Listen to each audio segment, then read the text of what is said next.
কি লোভ লাগছে তো? লোভ লাগারই কথা।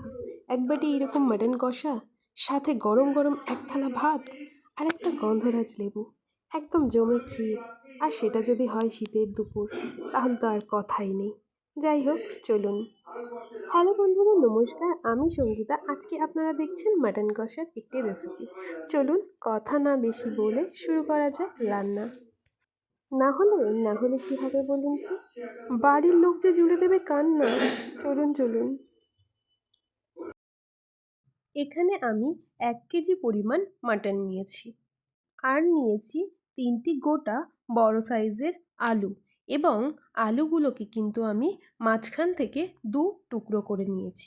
আলুগুলো সাইজে বড় রাখতে হবে, কেন কি মাটন কিন্তু গলতে সময় নেয়, তাই আলু গলে যাওয়ার সম্ভাবনা আছে। মশলা হিসেবে নিয়েছি 2টি গোটা টমেটো, 5 থেকে 6টি কাঁচা লঙ্কা, খানিকটা শুকনো লঙ্কা, 1 চামচ জিরে, 3টি পেঁয়াজ, 2 কুচি আদা এবং 2 থেকে 3টি রসুন। এরপর একটি কড়াইতে বেশ খানিকটা তেল নিয়ে প্রথমে আলুগুলোকে ভাজতে দিয়ে দেব।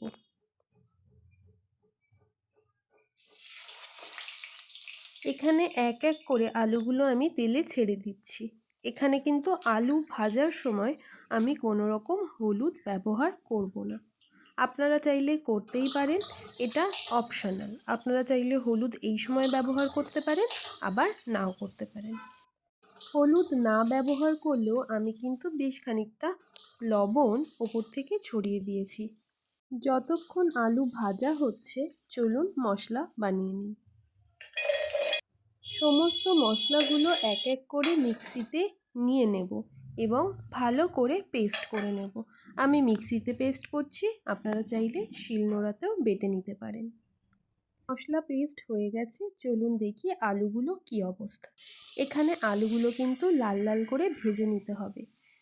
গ্যাসের ফ্লেমটা একটু লো করে যতটা সম্ভব আলুটা ভাজার সময়ই সেদ্ধ করে নিতে হবে।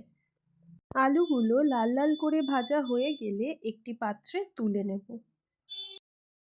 এরপর ওই একই কড়াইতে মাটনগুলো দিয়ে দেব এবং ওপর থেকে সামান্য পরিমাণ লবণ ছড়িয়ে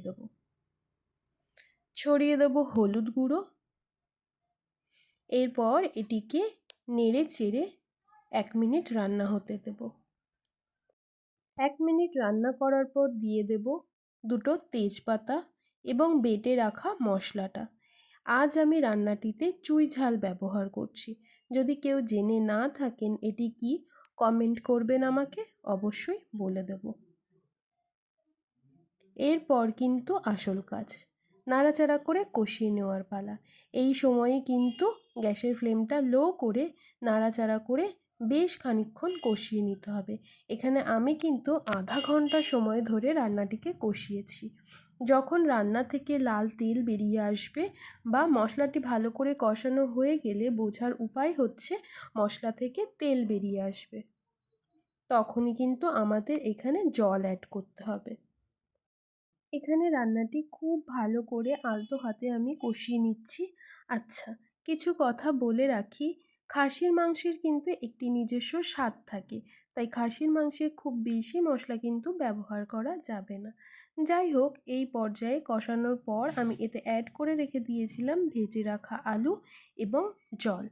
জল কিন্তু এখানে গরম জল ব্যবহার করতে হবে। যে কোনো রান্নায় গরম জল ব্যবহার করলে সেই রান্নার স্বাদ কিন্তু দ্বিগুণ বেড়ে যায়। দেখুন, আমি এখানটাতে আলুগুলো গলেছে কিনা দেখছিলাম। আলুগুলো কিন্তু একটুও গলেনি। এই পর্যায়ে আপনারা যেটা করবেন, একটা এরকম ঢাকনা চাপা দিয়ে দেবেন এবং গ্যাসের ফ্লেম লো করে রাখবেন। প্রায় আধা ঘন্টা এমন চাপা দিয়ে রাখতে হবে। ততক্ষণ চলুন গরম মশলাটা বেটে নিই। এখানে আমি গরম মশলাটা শিলনোড়ায় বাটছি, যেহেতু অল্প মশলা শিলনোড়া ছাড়া মিক্সিতে বাটা যাবে না, তাই আমি শিলনোড়া ব্যবহার করছি। যদি আপনাদের কাছে শিলনোড়া থেকে না থাকে তাহলে কিন্তু আপনারা মিক্সিতেও বেটে নিতে পারেন, অথবা গুঁড়ো গরম মশলাও ব্যবহার করতে পারেন। মশলাটি ভালো করে বাটা হয়ে গেলে এটিকে একটি পাত্রে তুলে নেব। অন্যদিকে চলুন, মশলা বাটা হয়ে গেছে, দেখি মাংসটার কী অবস্থা। অলমোস্ট কিন্তু আধা ঘন্টা 45 মিনিট হয়ে গেছে।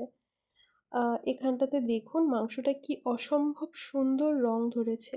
খাসির মাংস অনেকে প্রেসারে দিয়ে রান্না করেন, এইভাবে একটু সময় নিয়ে বিনা প্রেসারে রান্না করে দেখবেন, একটা অন্যরকম স্বাদ লাগে। এবং প্রেসারে দিলে বা পেঁপে দিলে তরকারিতে যে ধরনের স্বাদ আসে, এইভাবে রান্না করলে কিন্তু একদমই ভিন্ন স্বাদ আসে। এইভাবে রান্না করলে কিন্তু আপনারা একদম অথেন্টিক স্বাদ পাবেন। একবার করে দেখবেন এবং আমাকে কিন্তু কমেন্ট করে জানাবেন যে কেমন খেতে হলো। দেখুন আমি এখানটাতে মাংসটা দেখিয়ে দিচ্ছি ঠিক কতটা গলে গেছে। জাস্ট হাত দিয়ে প্রেস করলেই পুরো ছাড়িয়ে চলে আসছে, একদম মোমের মতো গলে গেছে। এতক্ষণ আপনারা দেখছিলেন খেলাঘর। যদি খেলাঘরে নতুন হয়ে থাকেন এবং এখনও খেলাঘর সাবস্ক্রাইব করে না থাকেন, তাহলে প্লিজ খেলাঘরটি সাবস্ক্রাইব করে দেবেন এই রকমই নিত্য নতুন সুন্দর সুন্দর ভিডিও দেখার জন্য। এবং যদি এখনও বন্ধুদের সাথে শেয়ার না করে থাকেন, তাহলে ঝটপট বন্ধুদের সাথে শেয়ার করে দেবেন, যাতে তারাও এই রকম নিত্য নতুন ভিডিও দেখার সুযোগ পায়। দেখা হচ্ছে আরও একটি নতুন রেসিপির সাথে। ততক্ষণ সুস্থ থাকবেন, ভালো থাকবেন। শুভরাত্রি।